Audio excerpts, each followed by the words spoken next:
अमोघ शक्ति देखने वाले सभी दर्शकों को पंडित अखिलेश उदय जी का प्रणाम। नमन मित्रों, आज मैं आपके सामने भगवान सूर्य देव का के बारे में कुछ चर्चा लेकर आया हूँ। भगवान सूर्य देव की महिमा, उनका महात्म्य और भगवान सूर्य देव को अर्घ्य देने का सही तरीका, या हमारे शास्त्रानुसार उनको अर्घ्य देने के क्या क्या नियम हैं, इन दो चीज़ों पर ही मैं चर्चा करूंगा। पूरे अगर महिमा लेकर पूरी चीज़ों को लेकर अगर किया तो वीडियो बहुत लंबा हो जाएगा, शायद YouTube भी कम पड़ जाएगा उसके लिए। तो सुनिए, सूर्य देव जो हैं एकमात्र ऐसे देव हैं जिन्हें प्रत्यक्ष देव की उपाधि प्रदान की गई है। प्रत्यक्ष देव यानी जो देवता हमें दिखाई देते हैं, ऐसे ईश्वर जो हमें दिखाई दे, जो हमें दर्शन देते हैं, ऐसे देव की उपाधि भगवान श्री सूर्य देव को दी गई है। दूसरा, सूर्य भगवान नारायण के अवतार माने गए हैं। आपने सुना होगा ना, भगवान सूर्य नारायण की उपासना। सूर्य नारायण यानी नारायण के ही स्वरूप भगवान सूर्य को माना गया है। नारायण यानी भगवान विष्णु। सूर्य देव किसके कारक माने गए हैं? सूर्य की उपासना से हमें क्या क्या लाभ हो सकते हैं या क्या क्या लाभ होते हैं? रोग और शोक नाशक माने गए हैं। सूर्य देव समस्त प्रकार के रोगों का निवारण करने वाले और समस्त प्रकार के शोक का, दुख का, मानसिक परेशानियों का, मानसिक समस्याओं का निदान करने के लिए सूर्य भगवान माने गए हैं। सूर्य की उपासना इसमें बहुत ही लाभदायक मानी जाती है। अब आप समझिए, कोई रोग हमें क्यों पकड़ता है? हमारे शरीर की प्राण ऊर्जा कम होने की वजह से। ठीक, ज्योतिष का और आयुर्वेद का सिद्धांत यही कहता है ना कि प्राण ऊर्जा अगर जितनी कम होगी, वो व्यक्ति के रोगी होने की संभावना उतनी ही अधिक होगी। प्राण ऊर्जा किससे मिलती है? हमें सूर्य से। सूर्य को अगर निकाल दिया जाए, सूर्य अगर उगना बंद हो जाए, तो आप कल्पना भी नहीं कर सकते कि ये पृथ्वी जो है कितने बुरी तरीके से नष्ट हो जाएगी। नष्ट तो होना है, लेकिन कितने बुरी तरीके से नष्ट हो जाएगी, ये आप कभी और कहीं जाकर आप पढ़िएगा, विद्वानों से पूछिएगा।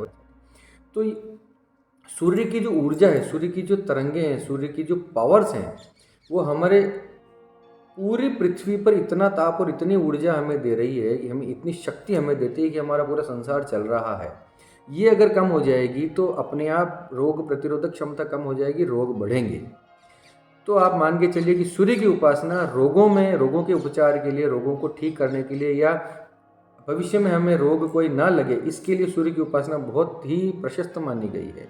इसी प्रकार से शोक, दुख, देखिए जितना व्यक्ति प्रकाश में रहता है उसे मेंटल प्रॉब्लम्स रहने के चांसेस कम रहते हैं। ये बात आप फील भी करते होंगे अपने जीवन में। जितना व्यक्ति अंधेरे में रहेगा, जितना व्यक्ति अंधेरे को अच्छा मानेगा, अंधेरे में रहने की कोशिश करेगा, उतना ही उसकी मानसिक स्थिति बिगड़ती जाएगी या वो डिप्रेशन में, अवसाद में आता जाएगा, शोक में जीता जाएगा, कोई ना कोई दुख उससे पकड़ता जाएगा। ये बात आपने भी फील की होगी अपने जीवन में कि जितना आप अंधेरे में रहने की कोशिश करते हैं, उतनी ही आपकी मानसिक स्थिति भी निराशा से भरी हो जाती है। और जितना व्यक्ति उजाले में रहता है, सूर्य के सामने रहता है, सूर्य का सामना करता है या प्रकाश के अंदर रहता है, उसके अंदर एक पॉजिटिव एनर्जी, उसके अंदर एक सकारात्मकता, आशा, उम्मीदें उसके अंदर हमेशा बनी रहती हैं, एक पॉजिटिव एनर्जी उसके अंदर रहती है। तो शोक से लड़ने का भी सबसे अच्छा उपाय है कि आप सूर्य की आराधना करें, सूर्य की उपासना करें। फिर तीसरा माना जाता है, सूर्य को विजयप्रद देवता माने गए हैं। विजय प्राप्त करने के लिए किसी युद्ध में, किसी रणनीति में, अपने क्षेत्र में, अपने कार्मिक क्षेत्र के अंदर आप विजय प्राप्त करना चाहते हैं, शत्रुओं को हराना चाहते हैं, तो सूर्य की उपासना करने वाले को शत्रु कभी भी उनको परास्त नहीं कर सकते हैं। शत्रु नाशक माने गए हैं। क्यों? भगवान श्री राम ने भी स्वयं रावण को हराने के लिए भगवान सूर्य की उपासना की थी। जिस दिन रावण से युद्ध करने जा रहे थे, उससे ठीक पहले भगवान ने अगस्त्य मुनि की उपासना की थी, और अगस्त्य मुनि ने उन्हें भगवान श्री सूर्य देव का जो है आदित्य हृदय स्तोत्रम करके उनको सुनाया था, और भगवान श्री राम ने आदित्य हृदय स्तोत्र पढ़कर अपनी विजय की पुष्टि की थी, भगवान सूर्य को प्रसन्न किया था और अपनी रावण के ऊपर विजय प्राप्त की थी। तो भगवान सूर्य की आराधना तो भगवान श्री राम ने और श्री कृष्ण ने भी की थी। तो प्रत्यक्ष देव यही माने गए हैं, विजयप्रद। अब है यश की वृद्धि कारक। अगर आप अपने जीवन में यश और सम्मान पाना चाहते हैं तो सूर्य देव की आराधना आपके लिए बहुत ही आवश्यक है। इसके बिना आपके जीवन में यश और सम्मान नहीं आ सकता। आप मान के चलिए, सम्मान और प्रसिद्धि और यश, इसके लिए भी आपको सूर्य की आराधना करनी पड़ेगी। चलिए अब आ जाते हैं सूर्य देव के उपाय के बारे में। उपाय तो बहुत सारे हैं, लाल किताब और ये और बहुत सारी चीज़ें। सीधी एक ही उपाय की बात करते हैं जो बहुत प्रचलन में है, सूर्य को अर्घ्य देना, सूर्य को जल चढ़ाना। इसके क्या नियम हैं, आप पूरे वीडियो को ध्यान से देखिएगा, आपकी बहुत सारी गलतफहमियां आज दूर हो जाने वाली हैं। सूर्य को जल देना अब तक काम क्यों नहीं कर रहा था, या लोग हम देखते हैं कि बरसों से अपने जीवन भर लोग सूर्य को जल चढ़ाते रहते हैं, लेकिन उन्हें उतना फ़ायदा नहीं हो पाता, उतना लाभ नहीं मिल पाता। क्या कारण है? पहला, अगर आप पूजा पाठी हैं या साधना मार्गी हैं तो गायत्री मंत्र का जप आपको करना चाहिए सूर्य को जल देने के बाद। सूर्य को जल देने के बाद कम से कम 108 बार आपको गायत्री का मंत्र जपना चाहिए किसी माला से, और उस माला को किसी गौमुखी में ढक कर रखना चाहिए। इस प्रकार से जो माला जपने के जो नियम थे उनको पालन करते हुए आपको गायत्री मंत्र जरूर जपना चाहिए भगवान सूर्य की उपासना करने के लिए। और अब आ जाते हैं अर्घ्य के ऊपर। भगवान को जल कैसे चढ़ाया जाता है?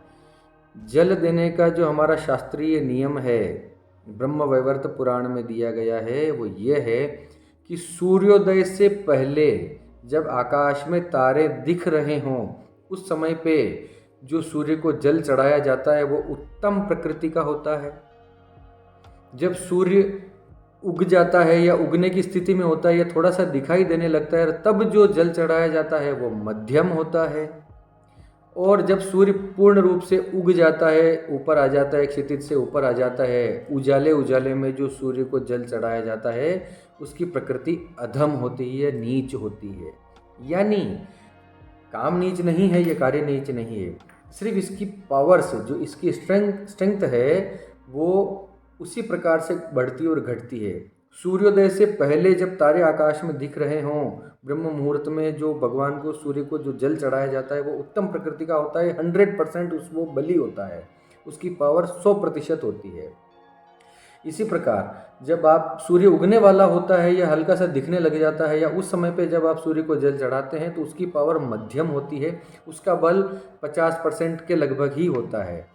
और जो जल आप सूर्य भगवान के उगने के बाद आप जो जल चढ़ा रहे हैं उसकी पावर 10 या 20% आप मान के चलिए, उससे ज़्यादा फायदा आपको नहीं मिलने वाला।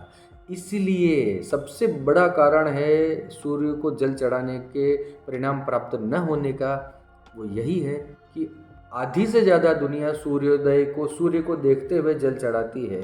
फिर हमें लॉजिक दिए जाते हैं कि सूर्य के बीच से हम जल गिराते हैं और सूर्य की किरणें उस जल से होती हुई हमारे शरीर में आती हैं और इससे जो है हमारा सूर्य प्रबल होता है। ऐसा कुछ भी नहीं होता। सूर्य को जल चढ़ाना है सूर्योदय से पहले चढ़ाइए। क्यों? जैसे भगवान सूर्य का स्वागत कर रहे हैं, उनका सत्कार कर रहे हैं। कोई मेहमान जब घर में आने वाला होता है तो उसके ठीक पहले आप झाड़ू पोछा साफ सफाई करते हैं, या वो जब बिल्कुल द्वार पर आ जाए तब आप झाड़ू लगाने पोछा लगाने बैठते हैं, या वो जब घर के अंदर आ जाए तब आप जो है चलिए थोड़ा सा पाँव ऊपर कीजिएगा साहब, हमको थोड़ा सा झाड़ू लगाना, ऐसा करके तब आप घर की सफाई करेंगे। आप खुद सोच के देखिए, हम भगवान सूर्य का आदर करने के लिए बैठे हैं, उनका स्वागत हमें करना है, तो उसके पहले जल चढ़ाकर सारी प्रकृति को, अपने आसपास के वातावरण को आपको शुद्ध करना होगा। ये इसका थोड़ा सा एक लॉजिक मैंने देने का प्रयास किया। और बहुत सारे उपाय हैं। तांबे के लोटे में नहीं तो कुछ नहीं तो तांबे के लोटे में सिर्फ जल भर कर ही आप सूर्योदय से पहले आप चढ़ाइए, आपको निश्चित रूप से लाभ होगा। आप करके देखिए, मैं इसका प्रमाण भी हो सकता है अगली वीडियो में मैं इसका लिखित प्रमाण आपके सामने पेश कर दूं।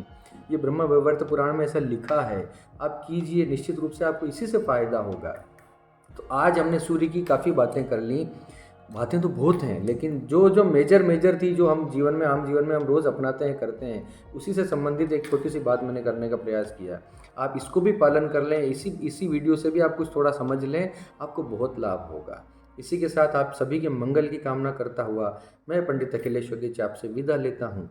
धन्यवाद। सर्वे भवन्तु सुखिनः।